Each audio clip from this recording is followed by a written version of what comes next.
Hello, listeners, and welcome back to another episode of Cognitive Dissidence. As usual, I'm your host. I'm Jacob Shapiro. I'm also a partner and the director of geopolitical analysis at Cognitive Investments.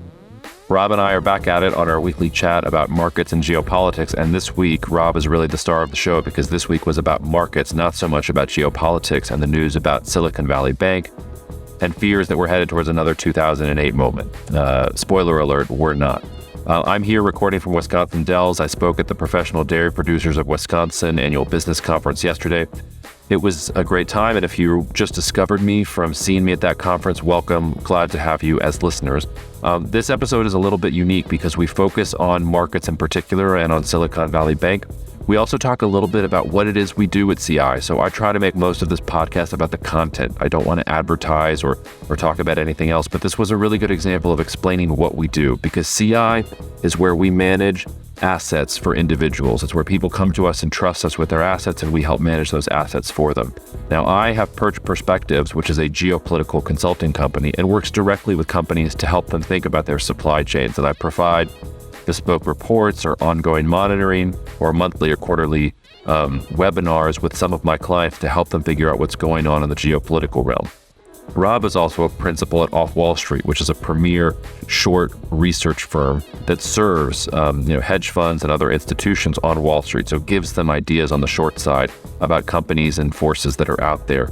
And CI is really where we take that macro geopolitical insight, we take that short on the ground insight over from what's happening at Off Wall Street. We put them together, and those inform the strategies that we create for our individual clients. So in some ways, it's about us not just taking the research and thoughts that we're generating out there, which we do have clients for, but then putting that money to work ourselves. So I just wanted to explain that because we actually don't spend a lot of time explaining what we do here, and the marketing team here thinks that I should. So that's what we do. And when I say at the end of this intro that, hey, reach out to me at jacob@cognitive.investments if you want to talk about any of the things that we do, that's what we do. So if you're an institution and you want access to that kind of financial nitty-gritty research, if knowing about Silicon Valley Bank a year ahead of time is something important to you, write to me and we can hook you up. If you want to know about our geopolitical consulting services, if you are somebody who has interests abroad and you want to have a much better sense of what's going on either in individual countries or parts of the world or how that's going to affect your supply chains and businesses, also email us. That's something we do too. And if you trust us, if you've been listening to us for long enough and you want to talk about how we manage individual client assets and how we put some of this research and these ideas that we talk about in the podcast every week to work for our clients, you can also email me. We can talk about that too. If you're not interested in any of that, you just want to keep listening to the podcast, that's great. That's what it's here for. It's never going anywhere. I'm never going to put ads in it, and I'm never going to put a paywall on it as long as I'm the one calling the shots here. So enough mumbo jumbo. Let's get into the episode. Cheers and see you out there. Cognitive Investments LLC is a registered investment advisor. Advisory services are only offered to clients or prospective clients where Cognitive and its representatives are properly licensed or exempt from licensure. For additional information, please visit our website at www.cognitive.investments. The information provided is for educational and informational purposes only and does not constitute investment advice, and it should not be relied on as such. It should not be considered a solicitation to buy or an offer to sell a security. It does not take into account any investor's particular investment objectives, strategies, tax status, or investment horizon. You should consult your attorney or tax advisor. All right, for the last time for a couple weeks, I'm on the road again. Wisconsin Dells, Wisconsin, the Kalahari Water Park and Resort. I haven't had coffee again because, Rob, you're in Paris and I have to get up early. And I'd rather have the extra hour of sleep than a cup of coffee. So here we are. I hope I don't bite your head off. I'm sure you'll be your usual charming self. I'm already off to a good start. I got to say, I go to a lot of different conferences and meetings and things like that. And this Dairy Producers event here in Wisconsin, they've really stepped up the game. They had multiple grilled cheese stations throughout the Hall of Ideas on the floor, multiple types of chocolate milk constantly refreshed all around the place, and unlimited access to ice cream sandwiches. So I'm thinking about insisting for all future events that at least one of those three things is included in all future events, because I'm over here in heaven. But let's not talk about my love of cheese right now. I should probably do a whole other podcast series just on the geopolitics of cheese, and 10 people can listen along with me. Rob, the big news of the week is not geopolitics for once. I feel like I'm not the prettiest girl at the dance. It's you. It's Silicon Valley Bank, and Is it Lehman 2.0? Are European banks going to crash in sympathy with this? Are we headed to another financial crisis? I know some of the answers there, and that's intentionally a little sensationalist. But why don't? And I know that in some ways you've focused so much on this that it bores you in some sense. But let's just rehash very quickly for those who maybe, if you're lucky enough not to have followed this, or you've been living under a rock. A, can I come hang out with you? And B, can you tell them what exactly has happened with Silicon Valley Bank in the last week or so, and what's been spreading to Europe and why fear has been reverberating throughout financial markets? Sure. So the takeaway before getting into what happened, the TLDR here is this is not that big of a deal. And maybe that's going to be famous last words, but really, this isn't Lehman 2.0. It's not 2008. It's not even the savings and loans crisis from the 1980s. It's much, much more contained. So what happened was Silicon Valley Bank, which is the 16th or was the 16th largest bank in the US and catered primarily to VC firms, startup companies in technology and biotech, that whole area, and was a very, very rapidly growing bank during the tech bubble years, which, in some sense ended about a year ago. They collapsed and they got bailed out. They got taken over by the government and they're seeking a buyer right now. Their depositors have been largely guaranteed by the government, which is a controversial issue to some extent that people are fighting over. But the reason is kind of boring and kind of technical. But in short, it's because the tech sector has been shrinking. They levered their entire business to a very volatile part of the economy. And after the tech bubble burst, a lot of startup companies and VC firms were drawing down their deposits as their businesses shrank and as they didn't replace them with new capital. And this sucking out of the liquidity out of Silicon Valley was sufficiently rapid and strong that Silicon Valley didn't have the assets available that they could sell without essentially triggering themselves into insolvency in order to meet those deposits. So people began to realize this. They got scared. Word got around real quick, especially because everyone who's a customer of the bank, for the most part, they all know each other. Everyone rushed to get out their deposits before it was too late. And so the bank experienced a classic deposit run and had to shut. That's the short version. I see what you did there. In short, there's something here about the psychology of bank runs too. I mean, it reminds me of everybody going to the store at the beginning of COVID and buying, 500 rolls of toilet paper because they thought that the end of the universe was nigh. So, I mean, there must have been some, and I guess we don't know it, but there must have been some psychological tipping point or something that happened where somebody had trouble or somebody called somebody and said, hey, I can't get my money out. Do you know what's going on here? Or heard something bad? Because it's not that, it took that psychological bank run moment to bring Silicon Valley to its knees, right? Like, it's not like it was just out there and, something happened and it sort of slowly happened over time. It happened fairly quickly. Well, they had been experiencing deposit declines for a few quarters, and they had accelerated in the recent couple of months. So their deposits went from 95 billion down to something in the high 60s, I think it was. So it's a pretty significant drawdown on deposits. And it's sort of a snowball effect where it starts out small as certain people see the deposits are going down and sort of recognize that maybe there's going to be some issues. More and more people begin to withdraw, which makes the deposits decline faster, which causes more people to panic. I mean, it's a self-reinforcing spiral. That's usually how these things work. Just like any financial panic. That's why in order to stop these things, you need government intervention to come in and essentially provide a circuit breaker, provide a huge, foot on the ground to say, okay, now it stops. here is the self-reinforcing factor that's going to push things in the other way. So that's what the government did when they came in and provided the deposit liquidity support above the $250,000 guarantee. So just as a reminder, if you have a bank deposit, you're only guaranteed, it's only insured by the FDIC up to $250,000.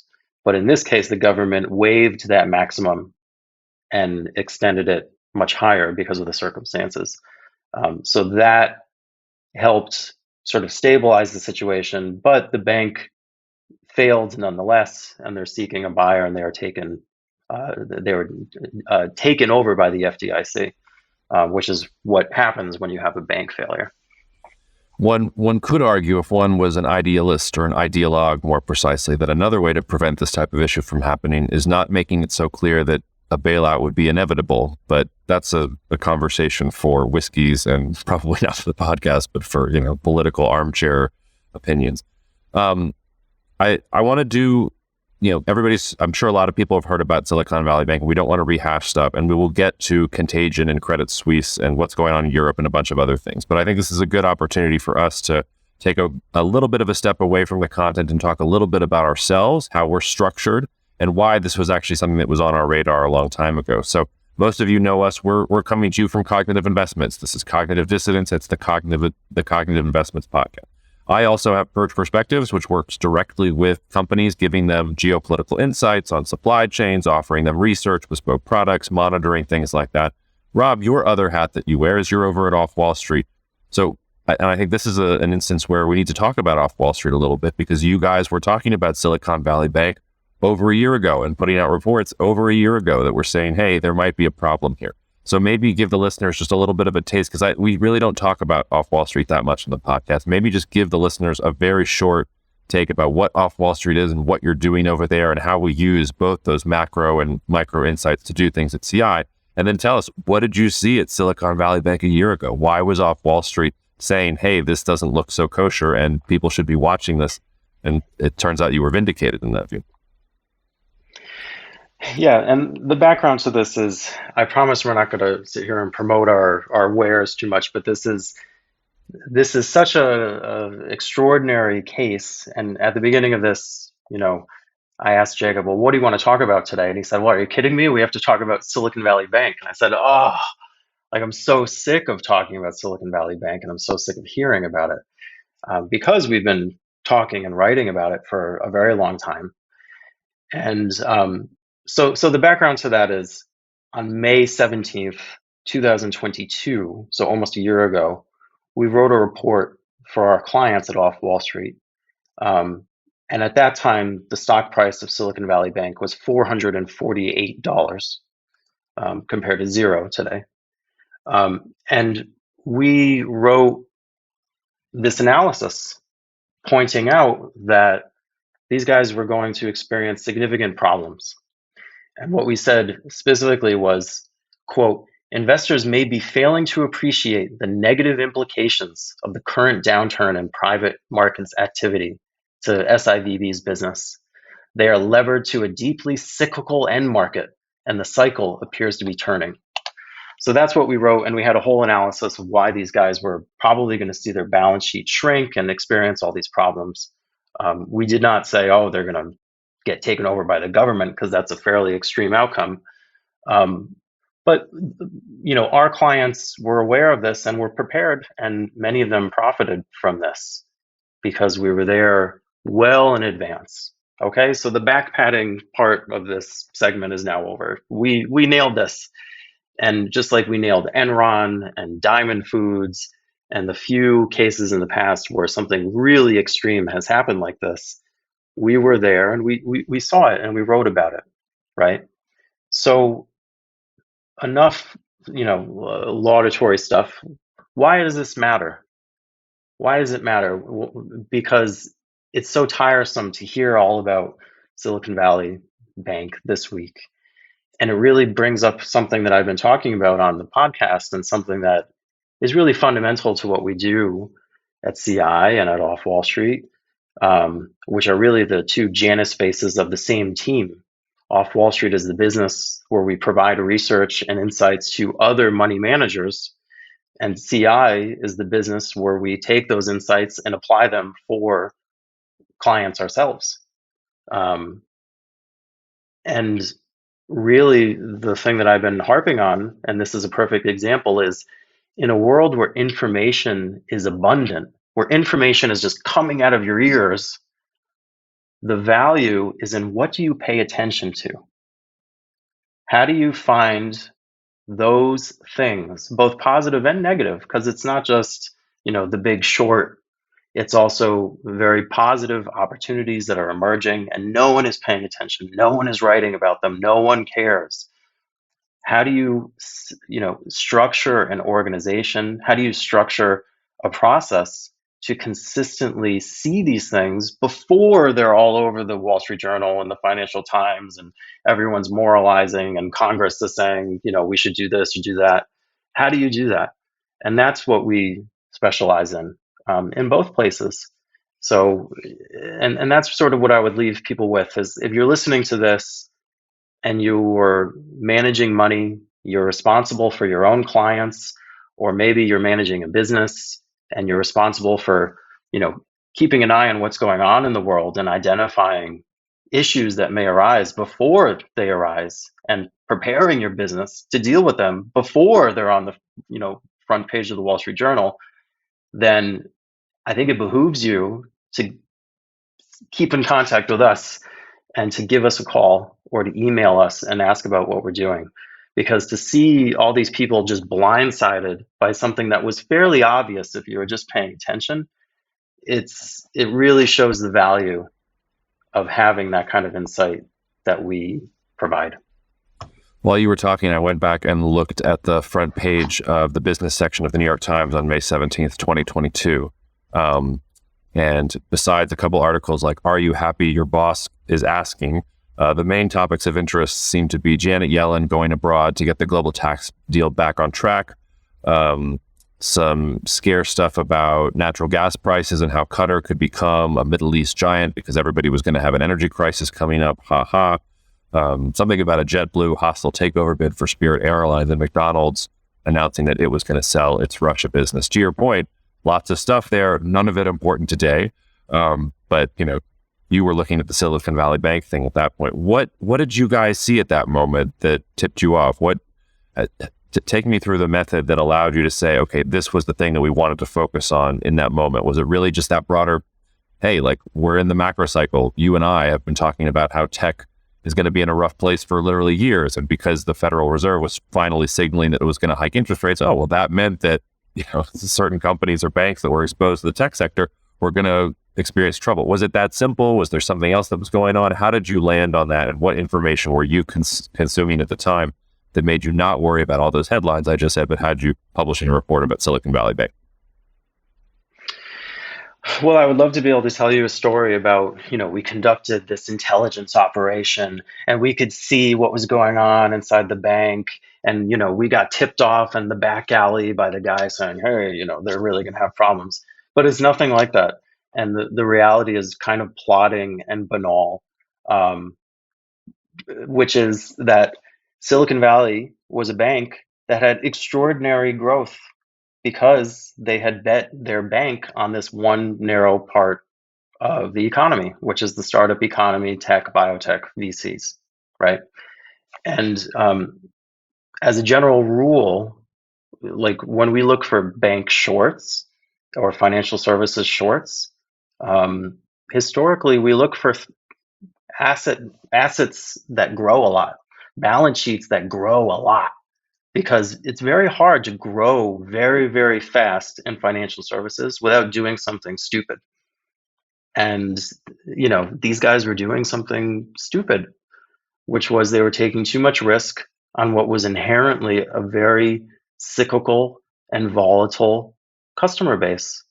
And that risk looks good on the way up, and they looked really good on the way up, and people believed in them and were extrapolating their growth off, far into the distance. It was going to be from $448 to $1,000, just as things go up and up, because people tend to do that in a linear fashion. And, over and over again, people fail to sort of visualize the downside of that, uh, deeply cyclical industry. And this is something that is a recurring pattern. It happens over and over again. And all you had to do was really analyze their numbers, do a little ground field work, to talk to people in the banking industry, to talk to people in the VC industry who could see what these guys were doing. And they weren't doing something nefarious. This wasn't the subprime bubble. They weren't lending, to people who didn't exist or to projects that didn't exist. They were just taking way too much risk and they were being complacent. So it didn't require some genius analysis to see what was going on. It just required paying attention and seeing the thing that you should focus on and really spend your time on that everyone else is ignoring. That's the value add. Yeah, somebody posted on Twitter, and I'm sorry, I don't have it at my fingertips, so I can't give the guy credit. But he got a bunch of front pages of Forbes magazine over the past year or two, or even more than a year or two. But there was a Forbes cover with Elizabeth Holmes at Theranos, and there was a Forbes cover with Sam Bankman-Fried and FTX, and then there was a Forbes cover with Silicon Valley Bank. And I don't know, that was just kind of very striking to me that there has been you can go look on the cover of Forbes magazine to find some of the biggest epic both frauds and economic collapses of the last couple of years. There's maybe a lesson in that too.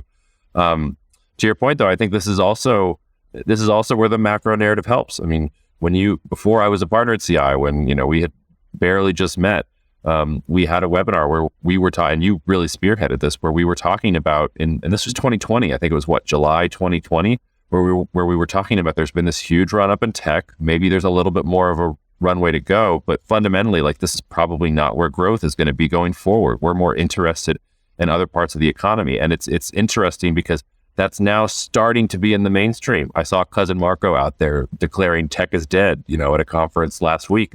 That narrative's already out there, about to throw shade at Cousin Marco. 2 years ago, we were saying that not the tech was dead, but hey, this tech situation doesn't look so good. Which I think is also a good way to pivot to, because there's a lot of schadenfreude out there right now about Silicon Valley Bank. And I get it. I don't have any schadenfreude about this, but I still can't get enough Sam Bankman-Fried content. I just love sitting there wallowing in the schadenfreude of Sam Bankman-Fried. But let's not do that, and sort of tell me, or let's talk about what people should be looking at now, because it's easy to rehash everything in the past. And if you want, the 3-part podcast with 3-hour episodes of what went on at Silicon Valley Bank, I'm sure somebody out there is going to make that content and it's going to do great. But what are we looking at today? What are some of the things that we think people should be looking at that they're not looking at, and in 2 years will make headlines like this?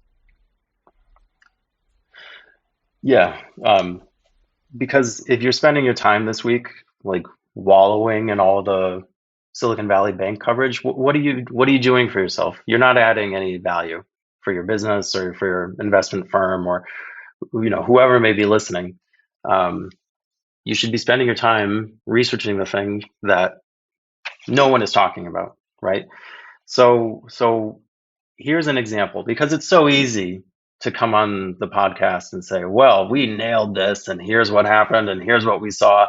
All the signs were there, Jacob. Let me tell you, of course, all the back padding and all this stuff you're hearing from everyone else who claims that they knew it all along, right?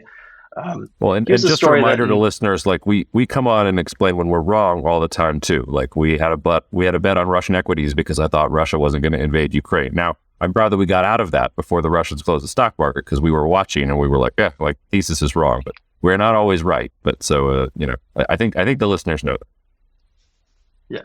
Yeah. And again, it's not just negative things, it's positive things too, because the big opportunities are the things like Bitcoin was once something that no one paid any attention to, and you can argue whether Bitcoin is positive or negative, but clearly that became a social phenomenon over some period of time. And there was a time when you could have learned everything you wanted about Bitcoin. There was no lack of information. It's just, what do you pay attention to, right? So, on the negative side, here's something that no one is talking about that we wrote about a few months ago. That I don't know if this will be in the news, but we've prepared ourselves and our clients at Off Wall Street and at CI for the scenario in which this does happen, and that is the issue of air traffic over the Black Sea. And this is actually kind of timely because lost in the shuffle here, there was a collision between a U.S. fighter jet and a Russian drone, or was it the other way around? Nope, you got it. I'm screwing that up. Over the Black Sea this week. You're right. It was a U.S. drone, Russian fighter jet. Yeah, U.S. drone. Yeah, that's what I thought. So what's the story with that? So what people don't realize, in short, is that the entire airspace over Ukraine and Russia has essentially been shut down to almost all global aircraft carriers, with the exception of like some of the Chinese carriers and countries that have good relations with Russia or relatively good relations with Russia. And that hasn't been a huge problem because all the traffic is being diverted over the Black Sea. The amount of traffic going over Azerbaijan, for example, is up 120% from where it was pre-pandemic. And if you go to a place like Baku, right? So we've been learning a lot about the Baku air traffic control technology. And they're struggling. They're struggling to manage the sheer amount of planes that are flying over their airspace, because everything that would have previously gone over Ukraine, gone over Russia to go from Asia to Europe is now being squeezed through this tight little pipe over Baku and the Black Sea. So, as I mentioned, until recently, that hasn't really been a huge issue. It's been very congested, but it's been manageable. But now things are getting put to the test because China is reopening. So there's two issues there. The first is the passenger traffic. So China had a significant amount of passenger traffic that was going from Hong Kong, Shanghai, hubs like that to Europe. And let me tell you, the Chinese tourists are back in full force in places like Paris. To see them emerging now for the first time in a long time. And the volume of planes getting squeezed through that little choke point is now increasing even further. The other issue is that air freight. So air freight comes in two types. There's dedicated freighters, so planes that just carry cargo, and that's about 50% of all the air cargo that gets shipped around is in a dedicated freighter. The other 50% is in passenger airplanes, where they put cargo in the belly of the plane, so it kind of does double duty. So now you're seeing air freight volumes increase again after being, at a cyclical low. We've talked about the inventory cycle in the US and how that was really depressed and how the ships aren't even bothering to go to China, et cetera, et cetera. Well, all those Chinese factories that are making stuff, a lot of that stuff gets shipped in airplanes. So last week we talked about the China PMI exploding and rebounding as China gets up off the mat and the economy gets going in a major way again. That's further increasing the congestion through this tiny Baku choke point. So what happens? Maybe nothing. But if there's any sort of breakdown in traffic, if there's any sort of issue, if there's any sort of Russian incursion into this airspace because of what's going on right next door, I mean, it's literally right next door to an active war. That's a whole lot of the global freight economy that's dependent on a very, very small geographic space. So maybe that will never turn into something, but it's sufficiently high risk that people should be preparing for it and thinking about it and coming up with contingency plans and thinking about, well, what kind of assets get affected positively and negatively if something should happen there. All these things. That's what you should be paying attention to, things like that. Because the Silicon Valley thing, everyone's all over that now. That's done. So what are all the other hidden things? Yeah, no, the Silicon Valley Bank thing is history. I mean, and this is where this point broadens beyond markets, and you could apply it to geopolitics or just about anything you want. I mean, two great examples of this I'm here at a dairy producers conference. They export a lot of their milk to China. They're seeing all these headlines about, oh, China's going to invade Taiwan. I keep on getting bunches of questions about that. But you know where actually most of the milk that the U.S. exports goes to? I mean, China's a big market for it, but it's Mexico. And when I get on stage and I start talking not about cartels and kidnappings and drug this and this person got kidnapped, but I start talking about, hey, here's what President AMLO did last week. Here's what it means for the Mexican government to be attacking the institutions that protect democracy in the Mexican state. That could mean good things. It could mean bad things in general. But your most important customer who's right across the border from you, you probably aren't paying that much attention to Mexico unless you're laser focused in it. I was right. I asked in the room, raise your hand if this is something that you've heard about. And there wasn't a hand that was raised in the room. It was all about, I thought that China was going to invade Taiwan. And that was the biggest risk that I had to sort of look into. So across the spectrum, there is that kind of, I don't know, that all of that clutter that you sort of have to sort through. What's a positive example? I know that, at an innovation level, we sort of telegraph some of the things we're looking at by the kind of guests that we have. Like we had Miles on the podcast, that nuclear fusion podcast. That's as much a podcast for you listeners as it is a reference point for me to go back and say that was the beginning of my nuclear fusion research. And I took homework, 10 different questions I have to research, and I'll bring back Miles on when I've actually done the research. What's an example of a positive one that you're thinking about right now, or something that you're thinking about that's going to be an opportunity rather than a downside? Yeah, and as you mentioned, we have been really digging in and researching and studying a lot of areas of innovation in anticipation of launching a big new strategy for our clients and really making this much more front and center in what we do. And we'll have an opportunity to speak about that a whole lot more in the coming months. But along the vein, so what is something in the innovation theme that no one is paying attention to, that we're finding very interesting and reading about and studying? And that is the potential for hidden assets in the defunct coal-fired generation facilities of U.S. utilities that no one likes. So what do I mean by that? If you look at a company like Dominion Energy is a kind of crappy utility. Most of their businesses in Virginia and West Virginia, sort of the mid-Atlantic states. They have a lot of coal-fired capacity. They're in coal country, of course. A lot of that is not running at high utilization, or it's actively just mothballed. So they have a whole, kind of host of problems, and no one really likes them, and not too many people care about them, and not too many people care about this area in general. The interesting aspect of this story that no one is really seeming to talk about is there seems to be a growing consensus in the fusion and sort of nuclear fission generation community that these coal assets, these coal plants that are either running at very low capacity or they're shut down, are hugely valuable, because you can take these small modular reactors that they're developing, including the new fusion ones. So some of the very early stage fusion companies, they've already done this on the West Coast, where they've launched prototype reactors. They've located them in disused coal facilities. And why are they doing that?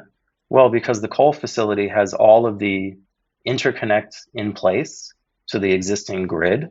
It has all the permitting. It has the workforce right there. All of the stuff that you need and that is so expensive to build, they've already got it. And it's being valued at essentially nothing in relation to the utility businesses. So if you think fusion has a future, if you think that there's the opportunity to use nuclear as part of a broader mix, where are you going to build these facilities? In all likelihood, you're going to take advantage of the space that's already provided and slot them in. And in the case of Dominion, it's particularly relevant because some of the biggest growing energy consumers in the Mid-Atlantic, especially around Virginia, are data centers, because that's one of the, if not the largest area for data center construction in the U.S. And all of those guys have committed to using renewable or zero carbon energy to power their facilities. So where are they going to get it? That's the opportunity. So I don't know if that. No, it's perfect. And I think it perfectly underscores your point, because this is not some top secret thing. It's not like you dressed up in a tuxedo and you were wandering around West Virginia bars and you found out from the coal miner who lost his job, they have these idled coal. In fact, I think that, I know somebody who's going to put a nuclear fusion reactor here, or put some kind of solar and or wind thing here. You can find this in the newspaper. It's usually, I think the Wall Street Journal had a story about this a couple of weeks ago. It was something like page 8. That might not actually mean anything to Gen Zers. Gen Z, you used to have to open up a paper newspaper and flip to different pages. So the metaphor is that you would have had to get about 8 pages into the business section of the Wall Street Journal to get this tiny little story about, there are these coal companies and utility companies in the Mid-Atlantic that maybe they're going to do this thing with data centers and it might give them a new life. So again, it's not about top secret stuff, but it's about getting through all the fluff that's on the front page and getting to the stuff that's actually interesting. I want to zoom out a little bit, and I think I know the answer to this question, Rob, but it does look like the Silicon Valley Bank thing has gone beyond Silicon Valley Bank, although I don't know how much of a link to draw between Silicon Valley Bank and what's happening at Credit Suisse and what's happening with some of the European banks in general.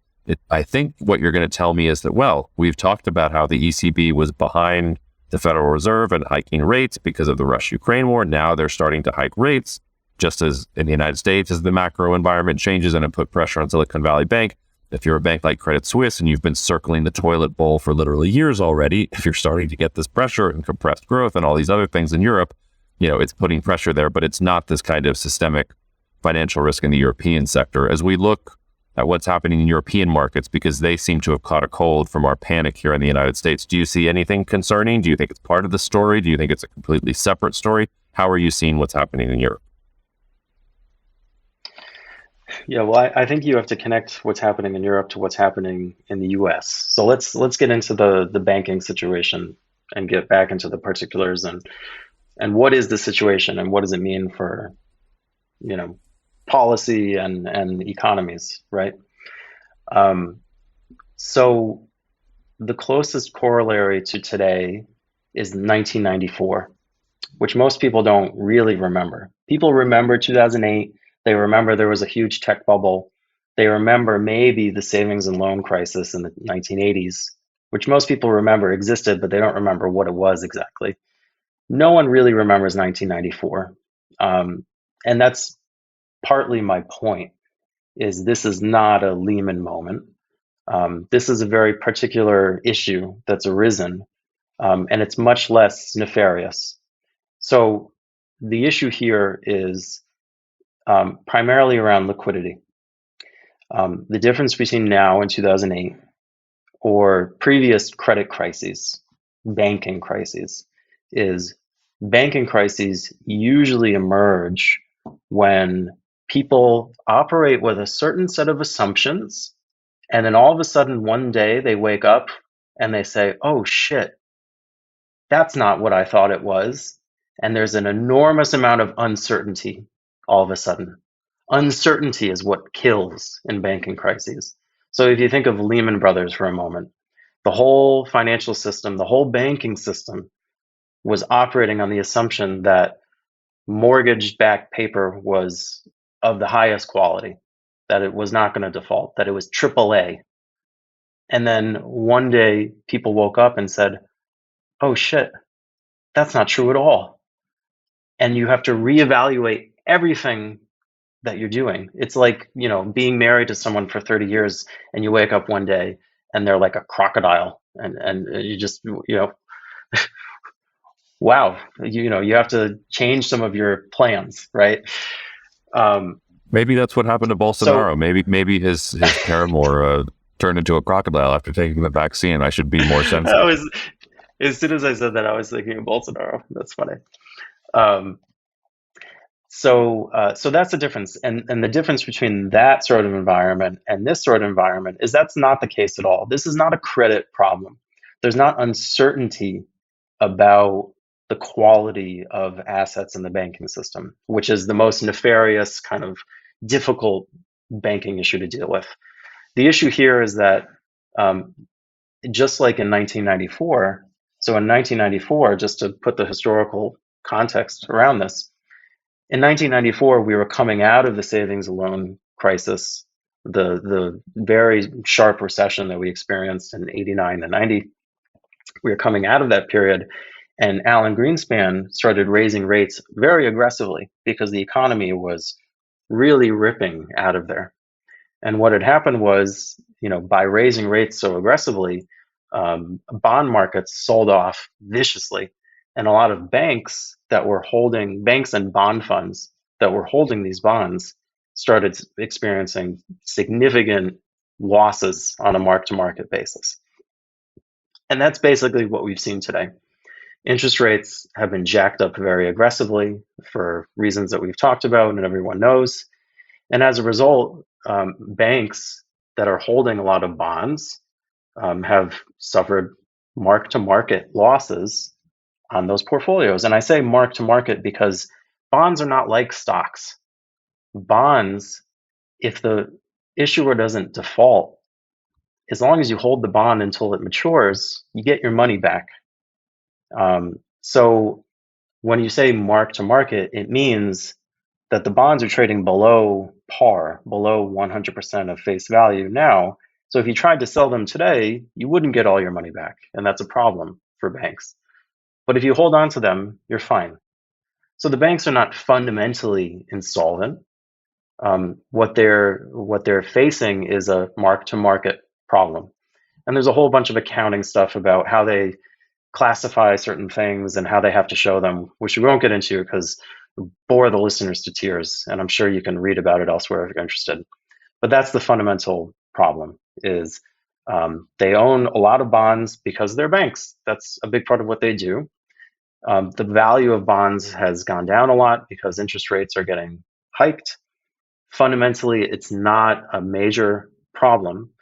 The reason why, like someone like Credit Suisse is running into problems is because they were already weak. They're experiencing significant problems already, and they're experiencing deposit withdrawals, not because they were tied to the VC sector or startups, but really just because they suck and they've been so bad for so long that they've had this bleed of withdrawals that's gotten worse as things have gotten progressively worse for them. So you have these sort of idiosyncratic cases emerging, but this is not a case where the whole banking system is in danger, where the whole liquidity situation is in peril. That's not really the case at all. And in fact, the big banks are getting a lot of deposits now. So without going on and on, that's essentially the situation from a banking standpoint. Well, that's a shout out to Charlie if he's listening, because he called me yesterday with Mark and was asking me, is this a Lehman 2.0 moment? And he said, it was actually hard for me to hear him because my service was terrible at the time. But he said, is this the end of regional banks? Is this the end of smaller banks? We're all just going to have to go to bigger banks because this kind of environment is just going to kill what's left of these smaller regional banks because they're going to be the ones that take this on the chin the most. Do you think that's an outcome here where we get consolidation in these big banks, which is is that healthy for the economy? Is that something you would worry about? I think a lot depends on how the regulatory environment evolves. But I think there's a strong desire for that not to happen on the part of regulators in the first place. And in the second place, banking is a commodity, but it's not totally a commodity. So if banking were a pure commodity, we'd all be banking with JP Morgan and call it a day. Because, whatever, we want our money, we want it quick and easy. That's all we care about. But if you look at a company like First Republic or Silicon Valley, which ironically are two that ran into problems, they built franchises by focusing on servicing a specific type of customer. They found a niche, a different way of doing things, which in Silicon Valley's case was not a great outcome. But it's possible to differentiate based on that. So I don't think small or regional banks are necessarily going away, even though the current environment right now is going to help the Goldmans, the JP Morgans, the Bank of Americas, if only because they're scooping up some of the flighty deposits that are currently worried and asking these kinds of questions. Yeah. Before we get out of here, because I have to catch a plane, as a rule, I don't read much hate mail. And if people come at me on Twitter and I think they're stupid, I usually just mute them. If I respond to you with like multiple GIFs in a row that are making fun of you, by the way, that means I'm not taking you seriously, if any of you haven't quite figured that out yet. But we did have some hate mail last week that you informed me about, which was that somebody heard us talking about wheat and soy and said, who are these guys? They think that ag traders don't know all these things about wheat and soy that they think that they've just discovered. There's no way that they're going to be able to trade this in any kind of meaningful way. And we wanted to close off on this because it relates to that point about, what are you paying attention to and how can you apply that in general? Because our point to Mr. Haterade, who was saying that, is, yes, we do think we can spend a couple weeks getting really, really smart on something, and we can generate insights that actually lead to actionable strategies. And again, I can use geopolitical examples here too. You know who were the last people in the room to realize that the Soviet Union was collapsing in the late 80s, early 90s? It was the experts on the Soviet Union and U.S. intelligence agencies, because they were so focused on very small, very granular things that they couldn't see the forest for the trees. Now, I'm not knocking expertise, and we have experts in our network, and everything that we're doing here, we're going and talking to experts and saying, hey, is this lunacy? Is this crazy? Can you give me a gut check here? What is this from your point of view?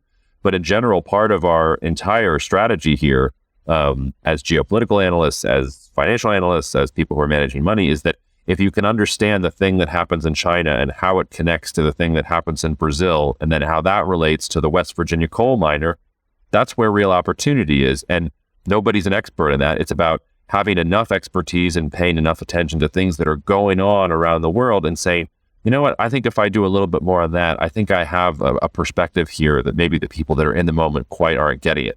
And as I said earlier, we get plenty of things wrong.